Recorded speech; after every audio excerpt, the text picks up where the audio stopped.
Do you believe that every person has the ability to choose the right path, the spiritually enlightened path? Absolutely. Absolutely. It's not easy.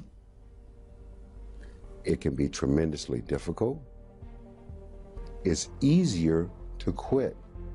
It's easier to succumb.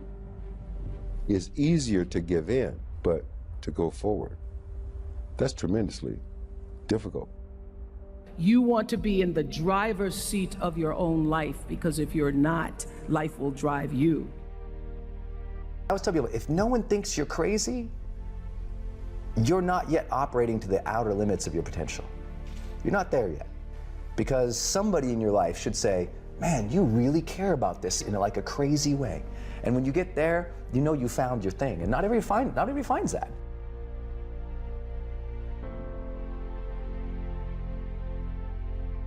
Be excellent. Let excellence be your brand. You got to be willing to fail and to succeed. You got to be willing to form and to develop new relationships. It's you, it's on you. You got to make that happen. Nobody's going to bring it to you on a silver platter and say, here's your dream, manifest it. You go through the challenges of life and you look at it and embrace whatever comes to you. Don't run from it. Step toward it. Don't try and duck it like most people do. See, most people want it easy. When you handle those hard things close at hand, making those hard decisions right now that you don't want to make. You have to be bold to do that, to say, no, this is not where I'm going to be.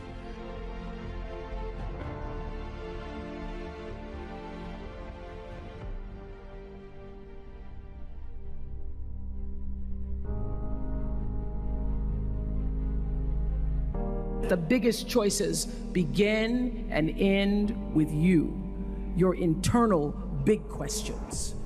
Who do I want to be in the world? My relationship to source energy, to all that is God. Your experience of that which is all life, which is divine and universal. Being connected and aligned with that. When you are tuned in and charged into that, whenever you feel empty, you go inside yourself and you connect to the source, and you know that all things are possible.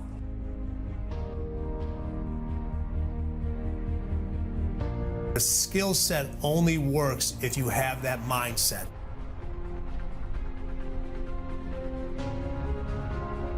It can be taught, it can be learned, but you have to take the necessary steps. If you're good at something, you can be great at it. If you're great at something, you can be unstoppable at it. There's always a next level.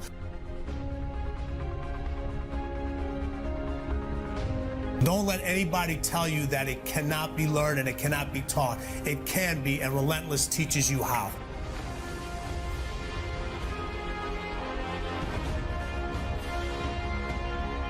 When you think about why you're not getting where you want to go, why you aren't doing the things you want to do, why you aren't making the money that you make, I promise you a big part of that is because you're not doing the personal development homework.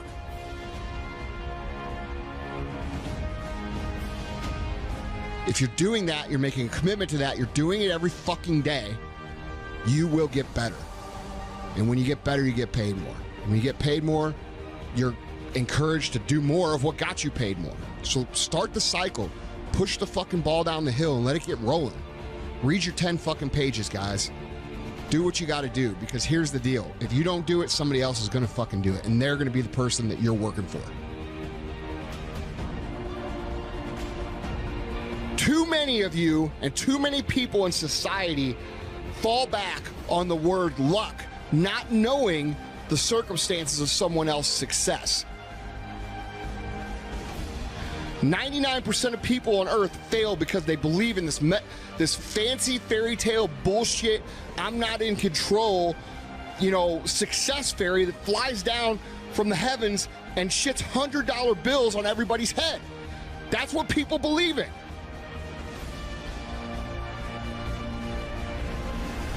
Everybody's got a dream. Everybody's got a goal.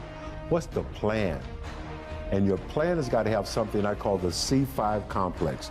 Your plan has got to be clear, concise, compelling, consistent, and committed. You've got to have a plan.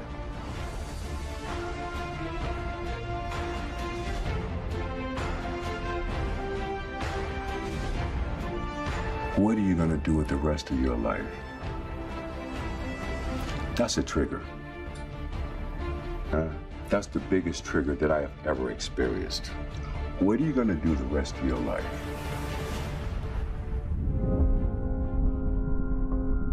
You have the same amount of time as everyone else. The question is, how will you use it? What if the goal was to grow you? Starting today, invest in yourself. Can you be the person who feels successful inside and out? Can you reach your highest potential? There is a place in life where your growth and the impact you can have on this world come together. We often get caught scanning the horizon, searching for what's next, and we forget to look at what's right now, which is you. That's the thing about this world. That's the thing about change. It will not slow down. It will keep spiraling and spiraling around you. Get in the eye of that storm. If you let yourself recognize it, that's where you stand. I know the pressures of life will pull you. You know it too. So what if you focused on the thing that will not change? The core of who you are. Time is the great equalizer. The most incredible people the world has ever seen had to work with the same amount of hours in their day as you. Mother Teresa, Leonardo da Vinci, Einstein, Oprah. They shaped their life 1 minute at a time. So what if the minutes in your life were poured into the pursuits that allowed you to be at your best? So if you're ready, take on the challenge. Rise up and see yourself in new light. Focus on yourself. Not to be selfish. This doesn't mean the world is only about you. It's exactly the opposite. The world is waiting for you to level up. How can you use your life's work to do something special? Investing in yourself is not about pulling things closer to you. It's about pushing yourself to a higher threshold. That's how this works. You decide. You make the same decision 1,000,000 times. Over and over again, you choose to grow. You choose to learn. You choose to push through the barriers you were creating for yourself. That is what's out there on the horizon. Moment by moment, choice by choice. Being the you know you can be. It's not just an idea. It is a profound reality when you let it sink in.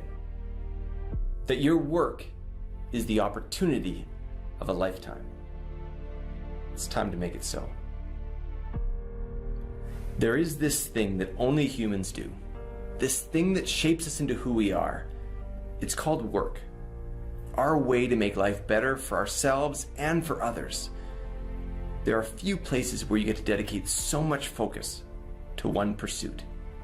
So many hours, so many days, so many years that can either feel like a life sentence or your life's work. Choose to accept the power of this opportunity. It's where your highest potential is called on to make extraordinary things happen. And this work is in us, so deeply in us. This is our DNA. It's how humans, you and I, have found a way to solve problems that are bigger than we are. Our work is the way we lift people up, the way we improve what's happening around us. It creates masterpieces, creates master plans. This is your work that can only come from you, that uses your gifts to make a difference in your life and outside of it, uses your abilities to make a mark that matters. Now I get it. I understand that it may not feel this way today. I get the sadness and the strain. I know the day in and day out battle that can dominate our days. There's no need to be naive. Work drains and it drives. It has this seductive power to lead us astray. No question, there is a pressure. But we can't forget the promise. Tension can be traded for momentum. There's a greatness that builds as we rise up to be at our best. You are bound in a very unique way to build your life's work. It's a platform to change the world, the opportunity of a lifetime. So let's get to work. I was really, really fortunate that very early on I started to experiment with what mattered to me. Sometimes that got me in a lot of trouble. What people don't know about me is that I was suspended from school 3 times for trying out all sorts of things, like things that people would never imagine of someone who goes on to be a monk. I was experimenting with all the drugs in the world. I had multiple relationships. I was really trying to search for some sort of meaning, fulfillment, and as long as I've known, I've been chasing thrill. I really value thrill. And feeling like I did not see that coming. Yeah, no, not many people do. It's very different. From 14 to 18, I was like this kid who just wanted to try new things out. And my parents' rhetoric would always be, well, make sure you get good grades. And I used to think, well, if I can be bad and get good grades, then it all works, right? Everyone's happy. So that's kind of what I did. And at 18, I was really fortunate when I met a monk. And this monk was invited to speak. And I kind of just went because one of my friends forced me to. At that time, I was listening to CEOs and entrepreneurs and business people and marketers who I thought that's what I was aspiring to be like. And then I hear this monk. And he captivated me like no one had ever captivated me before. It was like staring at the most beautiful woman on the planet. You know, I was completely fixated on him and his message. And that is the beginning, without me going into too much detail before we probe, that was the beginning of what changed me. Because I went from being someone who did only want all those things to become successful and trying to, but I started hearing my own inner voice much more in all that noise that I had around me. I remember one of my parents had a maths tutor for me because they wanted to be amazing at maths. And I was pretty good at numbers, and I'd have this tutor and he'd tell me that, he goes, the reason that you're struggling with the next question is because you're always worried about what your parents think. And that really stayed in my head. I was just like, wow, so as long as I'm trapped by what my parents think, I can actually never find the answers to the real questions of life. And there were all these little things happening. I lost 2 great friends when I was 16. One girl died in a car accident, one guy died because he was involved in drugs and violence. That made me rethink everything. I just thought to myself, wait a minute, these were beautiful people, people that I loved, people that, in my opinion, were good people. And I just lost them in a moment. And it was kind of like this collation of little things that just made me think, wait a minute, having money, having fame, that just doesn't seem to add up. And then meeting the monk kind of made that shift possible. And as I said, he was completely captivating. And then I found out that he'd given up jobs in Google and Microsoft to be a monk. And I thought to myself, who does that? You know, he's given up everything that I'm chasing and that all my friends are chasing, but he seems happier than anyone I've ever met before. And he spoke about this incredible principle where he said that we should plant trees under whose shade we do not plan to sit. And he was speaking about this principle of selfless sacrifice.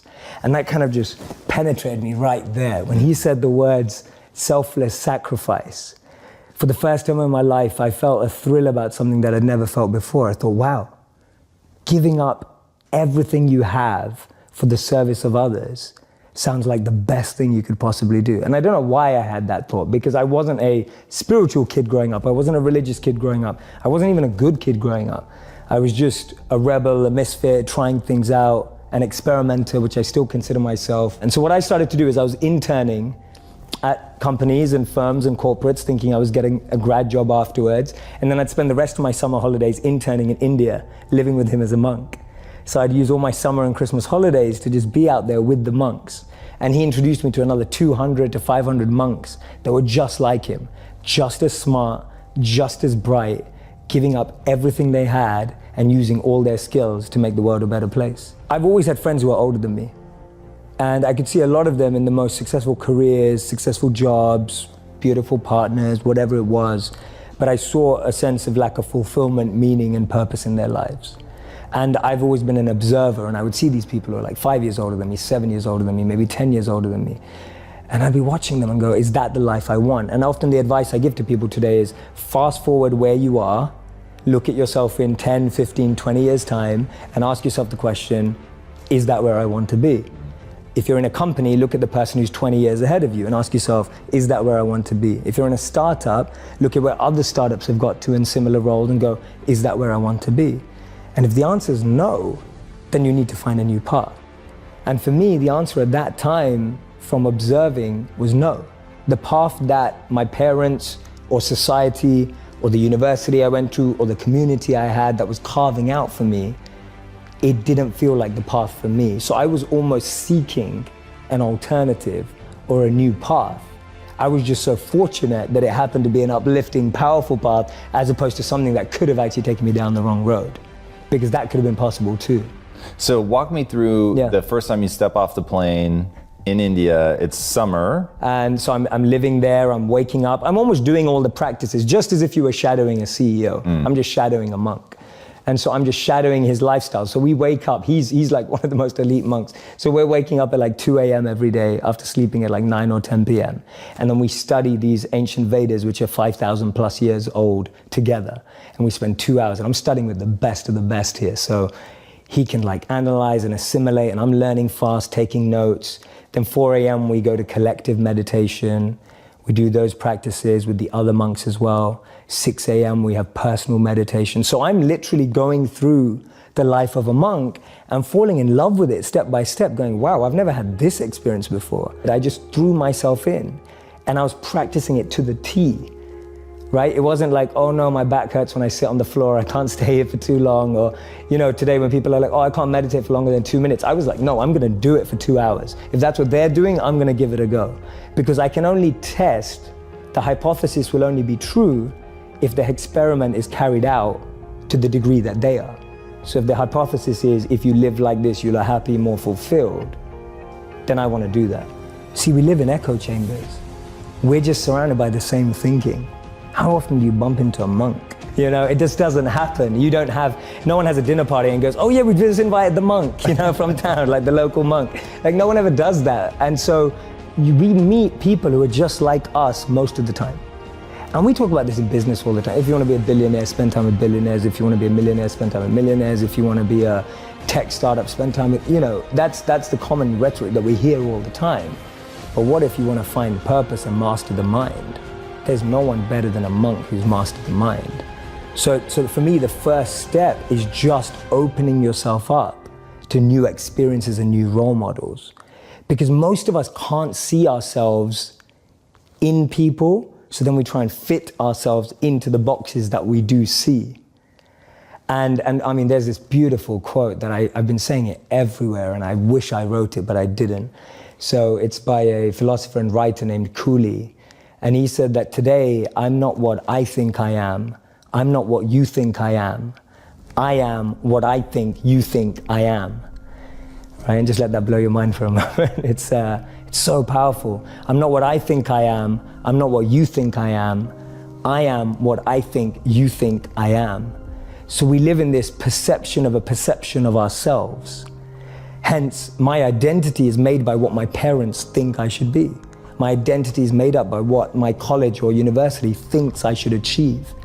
While you're living in that bubble and that echo chamber, getting to what you really want to do is impossible, because maybe that just doesn't fit. And I think so many people feel that way today, that they don't fit into the current education system. They don't fit with the 3 or 4 or 5 careers that you're taught exist. So that process of self-excavation and actualization first requires being exposed. You can't be what you can't see. If I never saw a monk, I would never have wanted to be a monk. If I never meet a billionaire, I wouldn't want to be one, because I wouldn't know what that feels like. I don't know what it looks like. I don't know what it takes. And I think that's the biggest challenge of our society, that we're not exposed. So that's the first step, being exposed to unique experiences and role models. Second step is finding that experience or role model that you're passionate about, and exactly like you said, taking it seriously. Shadow them, network with them, spend time with them, observe them, even from afar. It takes that observation, being addicted to observing that person's lifestyle. And then the third step is going yes or no. Does that work for me? Not everyone who's going to go off and become a monk is going to feel like the way I did, and that's cool. But not everyone is going to go and follow and shadow a billionaire and go, that's exactly the lifestyle I want. They may want the result, but do they want the hard work that goes with it? And so for me, that's the third step. It's observing, focusing, shadowing, getting as close to the process of that individual, and then going yes or no. Do I want that process? Not do I want the result? The greatest power is to be self-controlled, to be able to train the mind and energy to focus it exactly where you want it and when you want it to be. You are completely detached and undeterred from external ups and downs. You're able to navigate anything that seems tough, challenging, fun, excitement, with the same amount of being equipoised and balanced in equanimity, without being too excited in pleasure or being too depressed in pain. But knowing how to navigate every situation, to me, that's great strength and great power.